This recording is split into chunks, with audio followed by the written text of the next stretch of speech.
कौन सी भाषा बोल रहे हैं किसी को नहीं पता। वो कौन सी भाषा बोल रहे हैं किसी को नहीं पता, तो ये लोग कैसे समझ रहे हैं? देखो ये कैसे लोगों को कंफ्यूज कर रहे हैं। एक्चुअली में ये लोगों को कंफ्यूज नहीं कर रहे हैं, एक्चुअली ये खुद कंफ्यूज्ड हैं। ये जो प्लूरल वाला का लफड़ा कुछ और है, ये लोगों को कुछ समझ में ही नहीं आ रहा, खास करके मेरा ये भाई।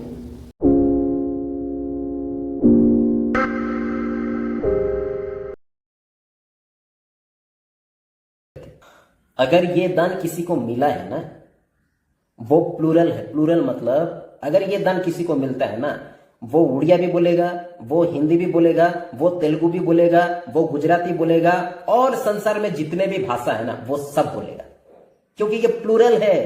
आप गड़बड़ किए हैं, आप लोग में से जितने लोग जो है ना अन्य भाषा बोल रहे हैं ना, ये आप लोग गड़बड़ किए हैं। आपको मैं प्रूफ देता हूं, लिखा। तो ये चीज़ ये लोग अक्सर बोलते हैं, आप लोग के वीडियोस में देखे होंगे, राइट। दानियल सर को बोलना भी आप सुने होंगे कि ये प्लूरल है। मैंने अभी आपको दिखाया 17 times this term glossa is used only for singular form.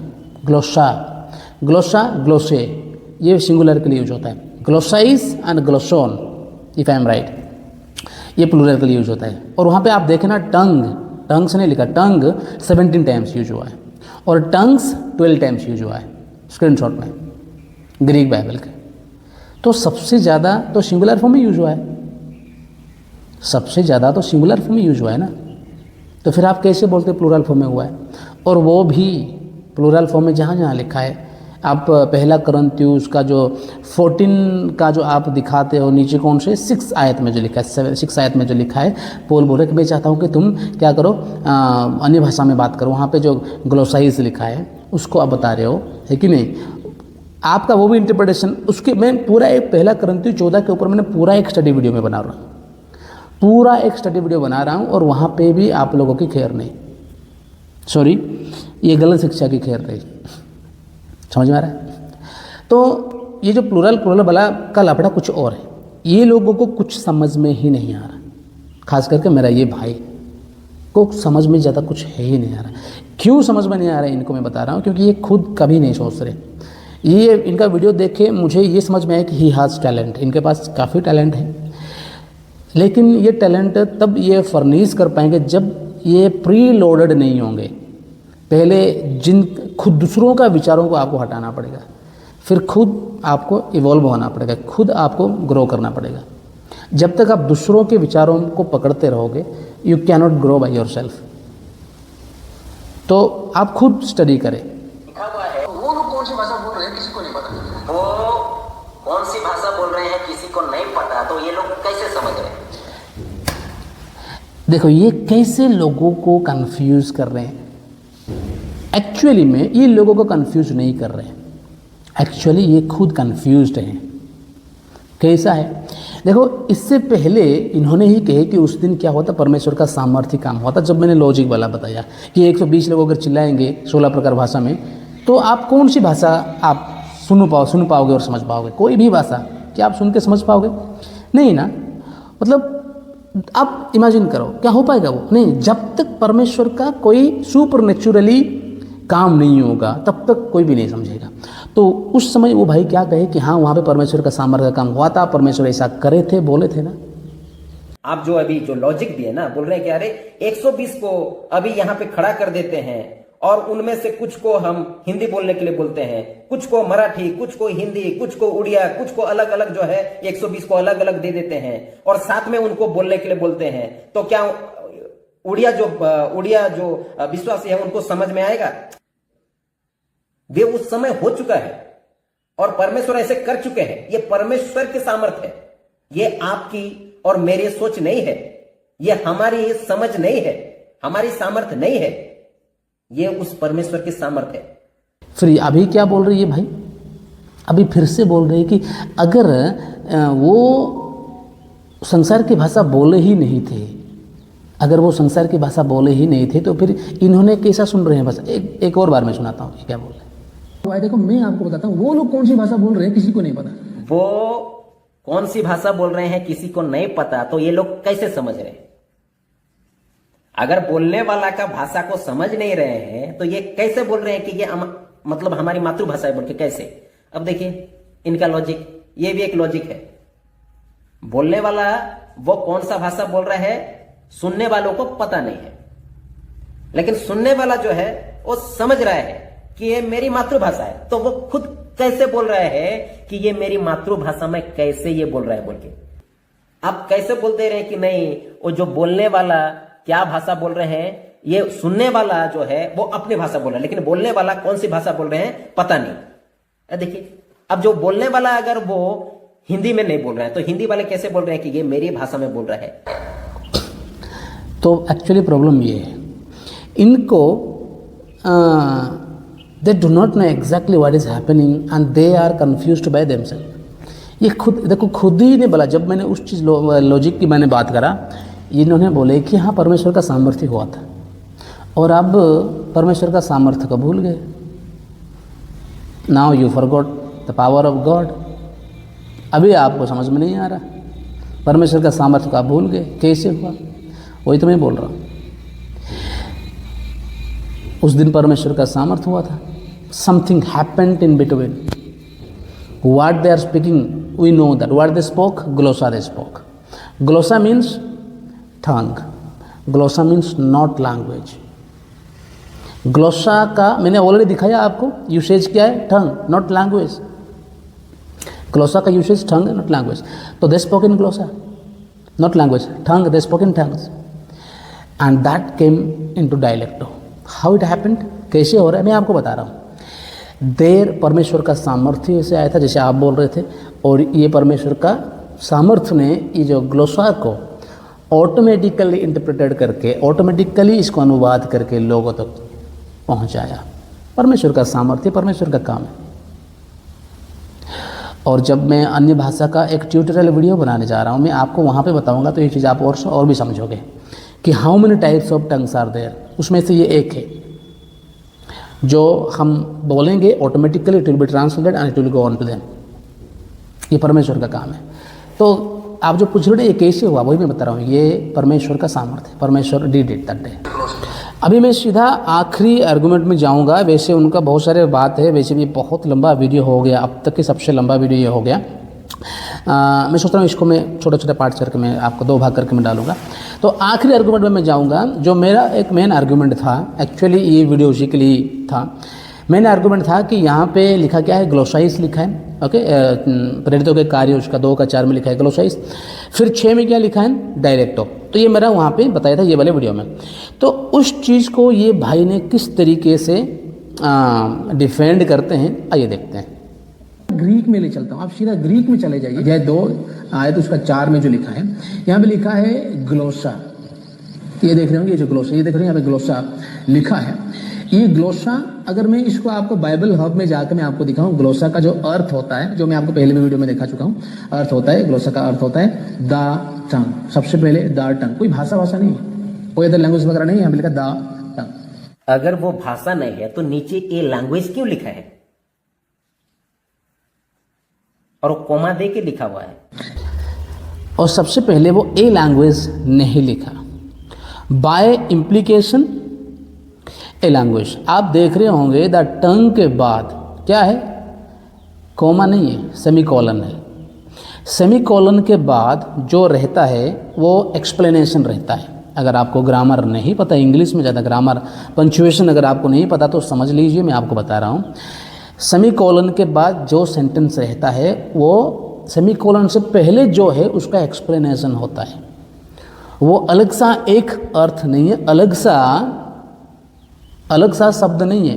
That is the explanation of the word which is just before the semicolon.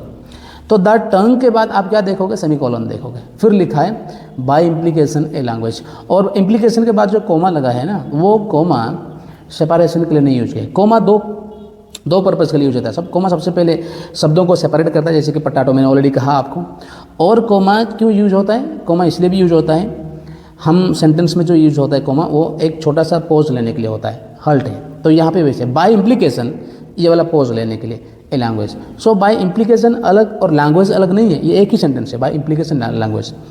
तो भाई आपको बहुत सारी चीज़ों को सीखना है, बहुत सारी चीज़ों को लर्न करना है, मुझे भी लर्न करना है, मैं भी सीखा नहीं हूँ, ये नहीं कह रहा हूँ कि मुझे सब कुछ आता है। सो मैं भी गलत हो सकता हूँ, आप भी गलत हो, तो इस चीज़ को आप और भी गहराई से पढ़ो और भी समझो और आना आप, ठीक है।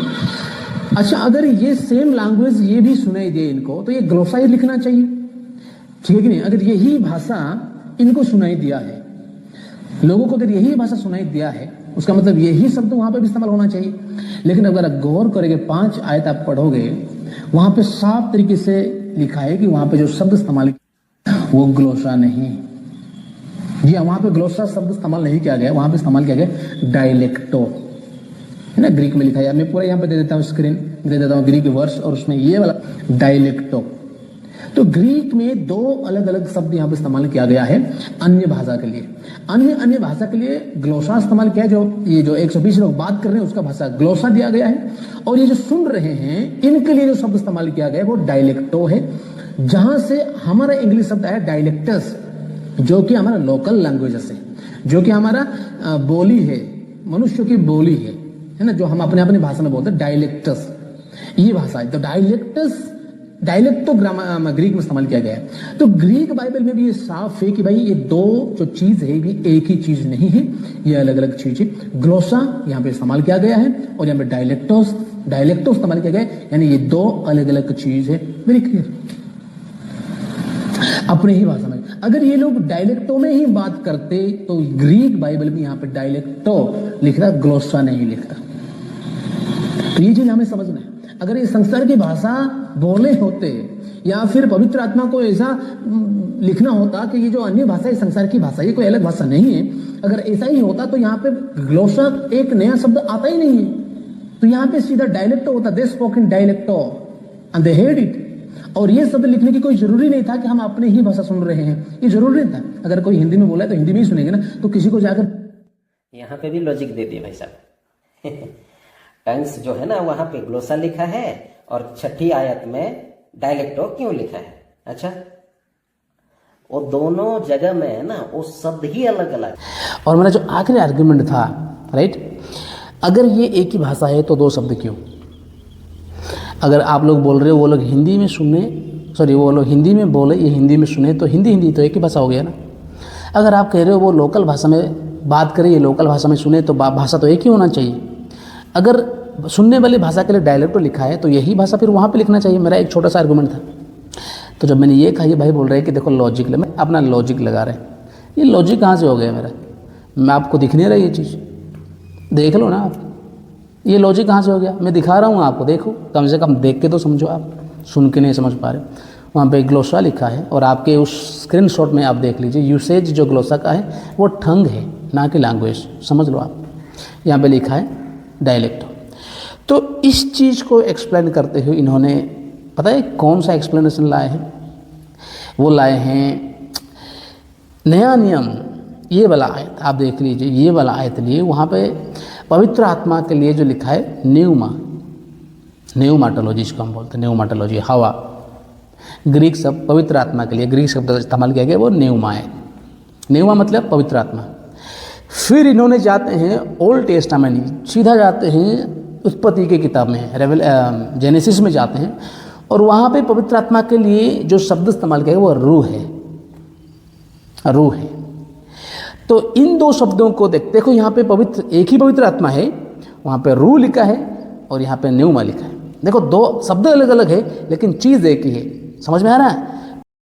मत्ती उसका 3 अध्याय का 16वां वचन में यहाँ पे जो होली स्पिरिट है इसको बोला गया है न्यूमा, देख लीजिए, होली स्पिरिट, यहां पे न्यूमा है, न्यूमा इसका अलग है, ठीक है। और उत्पत्ति उसका 1 अध्याय का 2वां वचन में यहां पे रूह आक बोला गया है, देखिए, ये देखिए, होली स्पिरिट को ही यहां पे स्पिरिट ऑफ गॉड है, तो इसका मतलब ये और वो अलग अलग है क्या। यहां पे रूह आक बोला गया है और वहां पे न्यूमा बोला गया है, तो क्या ये दोनों अलग अलग है, नहीं ना। ऐसे करके लोगों को उल्लू मत बनाइए, वहां पे शब्द ही अलग है, शब्द को लेके अलग अलग बोला गया है, लेकिन वो सेम है। तो ये हिस्सा है, चीज़ एक ही है, यानी ये जो डायलेक्टो है, ये जो ग्लोसा है, ये चीज़ एक ही है, बस दो शब्द है। भाई आपको इतना कॉमन सेंस नहीं है, हैं? आप ग्रीक लैंग्वेज और हिब्रू लैंग्वेज के बारे में बात कर रहे हैं। भाई ये ग्रीक है इसलिए न्यू में लिखा है, वो हिब्रू इसलिए वो रू लिखा है, वो हिब्रू है इसलिए वहाँ पे रूहा लिखा है। हिब्रू है वो, हिब्रू ओल्ड टेस्टामेंट है, हिब्रू है वो, इसलिए वो लैंग्वेज इज डिफरेंट है, वो भाषा ही अलग है इसलिए अलग अलग शब्द लिखा है। ये छोटी सी ऐसे तो छोटे बच्चे भी गलती नहीं करेंगे क्योंकि भाषा अलग अलग है इसलिए वहाँ पे रूह लिखा है, इसमें अपने में लिखा है, इसलिए नहीं कि एक ही भाषा वो अलग अलग शब्द है। और जो मैं आपको बता रहा हूँ ना ग्लोसा और डायलेक्टो, आप ही के बुक्स में दिखा रहा हूँ, ये ऐसा एक ही इवेंट में लिखा है, एक ही इवेंट में ये दो शब्द को इस्तेमाल किया गया, एक ही इवेंट में दो अलग अलग शब्द, ठीक है। और ग्लोसा का मतलब सीधा आप देख लो वहाँ से। और ये वीडियो बहुत लंबा हो गया, यहाँ तक तो आप लोगों ने समझ ही गए होंगे एक्चुअली कौन कैसे क्या कर रहा है। बात ये है कि ये लोग बहुत कन्फ्यूज्ड है और ये चीज़ और भी सामने आएगा जब मैं पहला करंती 14 अध्याय को मैं जब वीडियो बनाऊँगा, वहाँ पे और भी साफ़ हो जाएगा ये चीज़ कि ये लोग कितना कन्फ्यूज्ड है। तो इनका गलती नहीं है, they are like brain washed, ये डूबे हुए हैं, गलत शिक्षा में डूबे हुए, इनको कुछ दिखाई नहीं दे रहा। और ये भाई ने मेरा वीडियो को समझने के लिए नहीं देखा है, गलतियाँ निकालने के लिए देखे हैं, तो इनको समझ ही नहीं आया। मेरा वीडियो देखते देखते मेरे वीडियो का इनको पर्पज़ ही समझ में नहीं आया, नहीं तो ये 15 मिनट का वीडियो बना देते तो मेरा भी वीडियो कम बन जाता। 50 मिनट रिकॉर्ड हुआ, इसको एडिट करते करते पता नहीं कितना मैं कर पाऊँगा, आधे घंटे तक आ जाएगा तो ठीक है, देखते काट कूट के फिर कर देंगे। तो आज के वीडियो के लिए इतना ही, मिलेंगे एक और वीडियो में, तब तक आप सही अच्छे खुद बढ़िया रहो, लेकिन इसे गलत शिक्षा से दूर रहो। परमेश्वर आप सभी को आशीष दे, सबको जय मिश्र।